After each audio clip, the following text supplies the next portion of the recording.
The ultimate goal is to build a system so dull you forget it exists because you're too busy living the life the money was supposed to buy you in the first place.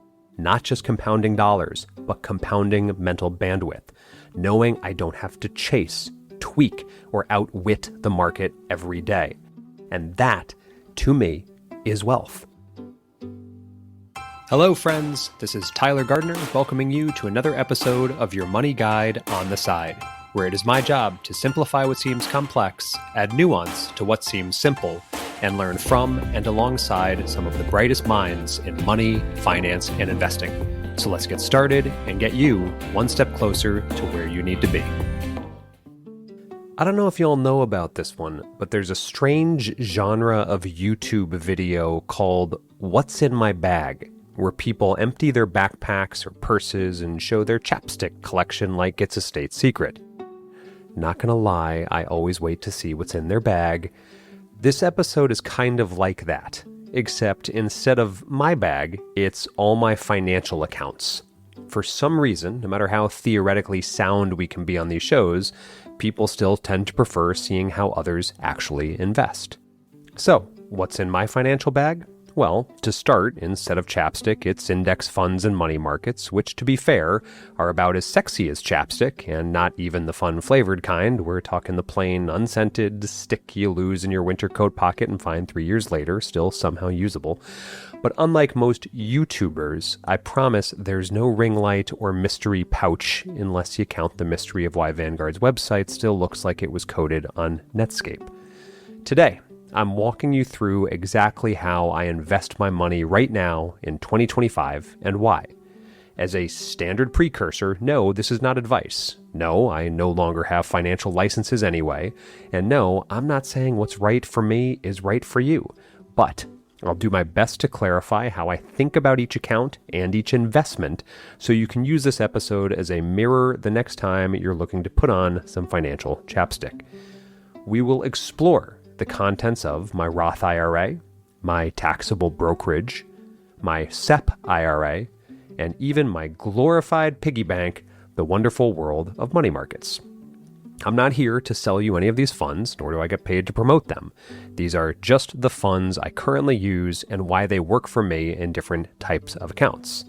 And to keep the show from becoming about as boring as a Vermont town meeting on whether or not we should place a stop sign at the one intersection in town, I will share how I went from trying to be the next Peter Lynch for stock picking to realize I'd rather have my mental bandwidth back, why I sometimes hoard cash like a squirrel on Adderall, and why even index fund investors, yes, even us smug just by the S&P 500 and chill people, can and do still fall into the trap of trying to outsmart the market, even via index funds.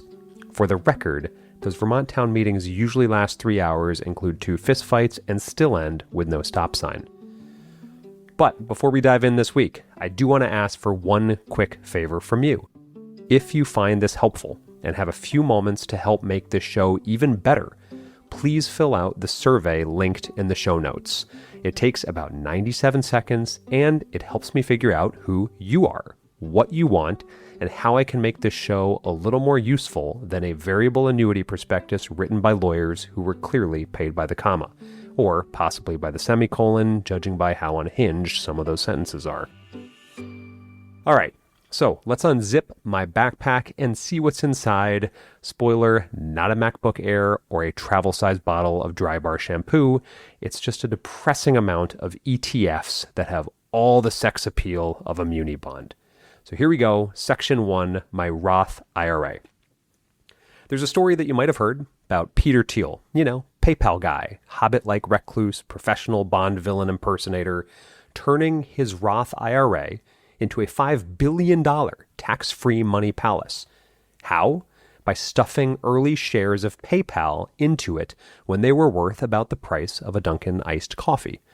Now, I can't do that. You can't do that unless you happen to have a $1 billion startup idea hiding in your sock drawer, in which case, shoot me an email, would love to connect. But here's the real and incredibly important lesson from Thiel's Roth story. This account, or the Roth 401k, is your most tax-efficient sandbox. Once the money's in, it grows forever, tax-free, and can be passed down to future generations 100% tax-free. That means if you're ever going to swing for the fences, not saying you should, but if you do, this is the place to do it. Seriously, if you're the type of person who just can't help buying the latest IPO or chasing that can't lose hot tip from your brother-in-law who once met a guy at a golf course, why on earth would you not put it in your Roth IRA? If it hits, you want that hit to be 100% yours. And as of now, this is the only place where you can make that happen. That's why I go aggressive in my Roth IRA. It's 100% growth funds. No bonds, no cash, no safe funds. If this thing goes up 10x, every dime is mine, and Uncle Sam gets nothing, which is probably the only time in your life you'll be able to say that without the IRS sending you a love letter in triplicate. What this looks like in practice. For me, it's pretty simple. I invest in a Vanguard Growth Index, VIGAX. You could also use the ETF version, VUG, slightly cheaper. Both of these have exposure to big U.S. growth companies, Apple, Microsoft, Nvidia, etc. Basically, the stock market equivalent of a frat party where everyone's wearing Patagonia vests and arguing over whose Tesla charges the fastest. Or, in the Roth, you could also invest in a Vanguard Total Stock Market Index, VTSAX, or the ETF version, VTI. Both still aggressive, still 100% equities, but with a slightly broader base. This is like going to the same frat party, but realizing they've also invited your weird uncle's HVAC business. And for the bold, you could even go with something like Vanguard Small Cap Growth, VSGAX. These are tiny companies, reflective of big swings. Some of them will soar, most of them will sink, and a few will quietly disappear like your middle school MySpace page. Good time to pause and remember this is about as aggressive as I'd like to be. You might find this absurdly boring and conservative even with 100% in equities. And if you're one of those people who insists on deconstructing the funds themselves, you don't need a PhD. Just Google VIGAX top holdings. See what percentage of different companies they're holding and boom, there's your investing script. None of these funds are doing anything fancy. They're just slightly more expensive shopping carts filled with Apple and Microsoft. The key with the Roth is time horizon. My Roth IRA will be the single last account I'll ever crack open, and that's hopefully decades away. So why would I sit on government bonds or dividend stocks in this account? That'd be like saving your best bottle of wine for years and then using it to marinate chicken nuggets. So here's the point. Summation, Roth equals long time horizon, Roth equals tax-free growth, Roth equals the account where you can justify being the most aggressive. That might be the one piece of objective guidance I ever give because I can't see a serious challenge to this, unless of course it's the only account you have and you plan to tap it earlier, in which case, well, don't. What's in my bag number 2? The taxable brokerage account, aka my liquid nest and my mental bandwidth. If the Roth IRA is my Peter Thiel playground, my taxable brokerage account is my Vermont woodshed. It's where I keep everything accessible and under one roof. The firewood, the snowshoes, the money market funds. It's not glamorous, but it's really practical for me. Nobody brags about this woodshed, but everyone notices when you don't have one. And unlike a high-yield savings account, it doesn't require me to memorize yet another password that sounds like the Wi-Fi code from a Soviet bunker. My brokerage money market funds pay the same rates, and they sit right next to my other investments. One login, one house, less clutter. Think of it as the financial equivalent of buying all your groceries at the same store instead of driving 40 minutes to save 19 cents on peanut butter. A quick sidebar on why I keep more cash now. And this is the part I don't hear enough money people talking about. As I've gotten older, I've started keeping more money on hand in cash-like accounts. Not because I'm scared of the market, not because I've lost faith in index funds, and certainly not because I've been Dave Ramsey'd into thinking I need a 49-month emergency fund in case every single appliance, relative, and asteroid hits the ground on the same day. No, it's because I finally admitted something to myself about myself. I'm a world-class hoarder and a lousy spender. For years, my instinct was to invest every extra dollar immediately. Mark it down, shovel more in. Mark it up, shovel even more in. Like some deranged raccoon stockpiling shiny things, I couldn't stop. It worked for building wealth, sure. But meanwhile, life was quietly drifting by. My hips were loudly breaking down, and vacations and dinners with friends were getting postponed indefinitely. I basically turned later into a religion, and I was a very devout parishioner. Because here's what happens. Every time I invest, I consider that money gone for current tai-tai and only available to some mythical future tai-tai. And I'm starting to suspect future tai-tai doesn't exist. Or if he does, he's currently wearing the same 5-year-old Target t-shirt as me. So now I use my money market fund as a kind of psychological shock collar. It stares back at me from my taxable account and says, "Hey genius, book the trip." Or maybe allow yourself to fly first class once. Or maybe replace the couch that the last owners of your house left you 5 years ago. You know, the one currently being held together with duct tape like it's a NASA reentry vehicle. What this looks like in practice. My core holdings are ultra-efficient ETFs like Vanguard Total Stock Market or Vanguard S&P 500. That's VTI or VOO, respectively. These are basically investing's version of oatmeal. Boring, reliable, and incredibly good for you, that is minus the sugar. Nobody Instagrams their oatmeal, but you'd be worse off, way worse off, without it. Cash Bucket is now up to 15% of my assets. This is a brokerage-linked money market funds like VMFXX for Vanguard or FPRXX for Fidelity. Think of these as grandma's cookie jar. Safe, liquid, that sounds odd, and somehow always right where you need them. Except this jar actually pays you back instead of leaving you with crumbs and type 2 diabetes. Optional play in a taxable brokerage would be a small tilt toward tax-efficient international funds like Vanguard's VXUS. This is the broccoli of investing. You know you should have some, you don't really want to, and when you finally do, it rewards you with dividends that are about as tax-friendly as a parking ticket. But if you want a little international exposure, as long as it's a tax-efficient index fund, great. Why this account matters for me. Unlike the Roth IRA, where I'm swinging for the fences, my taxable brokerage is about two things. One, efficiency. Keep taxes and costs down. Those are non-negotiables. But two, and this is something again that's newer for me, is the psychological component. I want to give myself visible permission to spend money. Because the whole purpose of investing isn't to win the how many zeros game. It's to buy back time, create flexibility, and establish even more memories. And for me right now, keeping more in cash-like funds is my way of saying, Tyler, don't forget to actually live. Or put another way, I don't want my net worth graph to look amazing while my calendar looks like an empty Vermont field in February.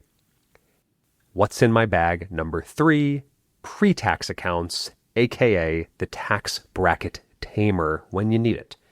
If the Roth IRA is where I dream big, my taxable brokerage is where I practice delayed, red failed, gratification, then my pre-tax accounts are where I do the sensible, boring, and deeply satisfying work of lowering my current tax bill. For years, when I was a teacher in my 20s, this type of account barely mattered to me. My tax bracket was already low, my paycheck modest, and Uncle Sam and I weren't really in conflict, so a lot of the money went to the Roth. Now, however, as a business owner with real revenue, I suddenly care a lot more about lowering my current tax bill. Nothing makes you patriotic like realizing the IRS is taking enough money to fund a small high school marching band every single year. Not to mention my lovely home state of Vermont. So I opened a SEP IRA, a simplified employee pension, and I did it through my same brokerage firm. It took about 10 minutes, which is roughly the same time it takes me to decide between mild and medium salsa at the grocery store. And every dollar I tuck in here lowers my taxable income today. When you're in a higher bracket, that immediate relief feels less like a technicality and more like being wrapped in a wool blanket inside of which you get to feel smug, self-satisfied, and almost convinced you know what you're doing. And yes, in this SEP, I am still 100% equities. I can't touch these funds until I'm 59 and a half, and I'm 42 now. So this is basically my Dear Future Tyler letter in account form. Bonds don't belong here. Dividend plays don't belong here. Real estate doesn't belong here. Again, that's just for me with about a 20-year timeline till I'd want to touch this. With this much runway, I want maximum growth. Plus, the account is psychologically locked. When the market dips, I don't feel temptation because it's behind a vault door labeled Future Tyler's Problem. Here are some quick perks of the SEP IRA. First, as I mentioned, ridiculously simple to set up. Very high contribution limits. You can put in up to 25% of the employee's compensation, or $70,000, whichever is less. That's an actual grown-up number, not the $7,000 traditional IRA limit, which feels like financial training wheels. If you're self-employed, you can literally design your pay backward to maximize contributions, because nothing says entrepreneurial freedom quite like writing your own paycheck in pencil. And it allows for flexible contributions. Some years are going to be more lean, and some years are going to be more flush. With a SEP, you can contribute a lot one year and very little the next. It's basically the buffet of retirement accounts. Pile it on when you can, skip dessert when you can't. Also, the tax deduction. Every dollar you put in reduces your taxable income for this current year. So if you're in a high tax bracket, which I am, it's the financial equivalent of discovering your neighbor has already chopped the wood. It's still cold out, but somehow you're instantly warmer. Note, there is an employee rule that if you have employees, you have to contribute the same percentage for them as you do for yourself. You can't give yourself 25% and hand out granola bars to the rest. Luckily for me, I don't have employees, which is great for my SEP contributions and even better for my introverted tendencies. What I actually invest in. My strategy here is straightforward. When the business does well, I shovel a big slice into the SEP. That way, I dodge taxes today and let future Tyler deal with the eventual withdrawal strategy. Meanwhile, if I need liquidity, my taxable brokerage covers it. It's balance. Live today, don't get walloped tomorrow. In the SEP, I keep it absurdly boring. Are you noticing a trend? Fidelity's 500 Index Fund FX AIX. It's low cost, tax deferred, and tracks the S&P 500. Nothing fancy, no bells and whistles. FXAIX is the beige Toyota Corolla of investing. It won't impress anyone at the dinner table, but it will get you where you're going on time for decades. Item number 4 that is in my financial accounts. This is more of a concept, and it comes from a listener who wanted me to briefly explore the idea of those who try to beat the market with index funds. Let me explain. Here's my personal confession. For all my sermons about keeping things simple, I too have fallen into a very modern and underexplored trap, trying to beat the market with the market. What do I mean? I mean tilting my index funds towards whatever preference du jour my inner 25-year-old stock picker whispers in my ear on that day. Shouldn't you add a little small cap value tilt? Historically, they outperform. Ooh, don't forget international. The U.S. cannot dominate forever. Tech is eating this world. Maybe load up a bit more. Bitcoin, Ethereum, come on, it'll make you look cool at dinner parties you don't even go to. And before you know it, I've got 4 or 5 ETFs doing the work that one perfectly adequate total market fund could do. It's still stock picking, just in khakis instead of skinny jeans. You're basically saying this corner of the market will do better than that one. And I'm smart enough to know which. It is stock picking in an unconvincing Halloween ghost costume. And yes, the good news about tilting portfolios, 60% of the time, it works every time. The much hyped small cap premium, that's been missing in action for more than a decade. International versus US, well, one might win for a while and then hands the baton back like a couple of exhausted marathoners. Tech, fantastic. until it's not, until it's 2001 and you're explaining to your spouse why half your net worth evaporated faster than a pets.com commercial. I need you to hear this part. Every tilt has its season of glory, but they also have long winters of underperformance. And the more you slice things up, the more likely you are to second guess yourself, which means you're right back on the mental hamster wheel you swore you'd escaped when you switched to index funds in the first place. So what's the point? This isn't to say tilting is bad.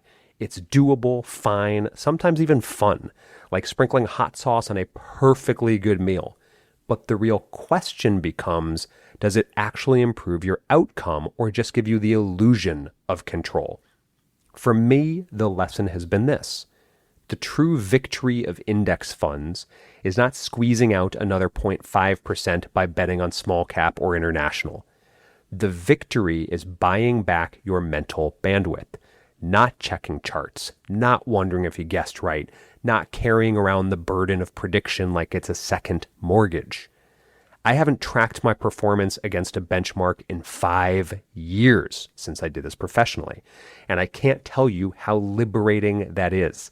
Investing stopped feeling like a performance review and started feeling like, well, long-term investing. So, my own bag, unzipped, here's where I've landed, at least as of 2025. In the Roth IRA, I've stuffed it with aggressive growth funds. In the taxable brokerage, my checkings account, overachieving cousin, cash in money markets for liquidity, VTI and VXUS for growth, and the occasional cap gains harvest when life outside these woods comes calling. In my pre-tax SEP IRA, boring S&P 500 index fund, tax deduction today, and a love letter to future 59-and-a-half-year-old me, who will hopefully still be wise enough to wear flannel. And cash in money markets. Not because I'm scared, but because I finally accept that money is meant to be used. I've spent decades hoarding. It has worked. Now the pile stares at me like a Labrador waiting for a walk, reminding me to actually go outside and do something. And of course, the final irony. I keep all this cash so I can go do something, while also being the sort of raging introvert who never actually leaves the house, because I found my calling producing content for all of you while sitting in the woods of Vermont surrounded by 2 hounds who care very deeply about one thing, whether or not dinner is late. The weaknesses of my approach are obvious. I tilt sometimes, thinking I'm clever with small cap or international, but that's not mastery, especially since I never actually track whether I won in any given year. It's like bragging about winning at Scrabble without ever adding up the score. The real mastery is knowing that simplicity is the point. Index funds aren't just efficient, they're merciful. They hand you back your time, your sleep, and your weekends. They let you be boring in a world obsessed with being interesting. And that, to me, is wealth. Not just compounding dollars, but compounding mental bandwidth. Knowing I don't have to chase, tweak, or outwit the market every day. I just have to set the system, fund the system, and then get on with the deeply difficult business of deciding what's for dinner. So, if you take anything from my own portfolio, let it be this. The goal isn't just to get rich. Sure, that's a goal, but it's not the ultimate goal. The ultimate goal is to build a system so dull you forget it exists because you're too busy living the life the money was supposed to buy you in the first place. And hey, before you go, if you found this breakdown even remotely helpful, please fill out the quick survey in the show notes, as it will help me learn more about who you are, what you want more of or less of, and how I can keep making this podcast actually useful to your life. Consider it your fiduciary duty to my flannel-clad future episodes. Or, at minimum, consider it your charitable donation to a man who spent the better part of 20 years trying to explain why boring is beautiful. Thanks for tuning in to your Money Guide on the Side. If you enjoyed today's episode, be sure to visit my website at tylergardner.com for even more helpful resources and insights. And if you're interested in receiving some quick and actionable guidance each week, don't forget to sign up for my weekly newsletter, where each Sunday I share 3 actionable financial ideas to help you take control of your money and investments. You can find the sign-up link on my website, tylergardner.com, or on any of my socials at SocialCapOfficial. Until next time, I'm Tyler Gardner, your money guide on the side, and I truly hope this episode got you one step closer to where you need to be.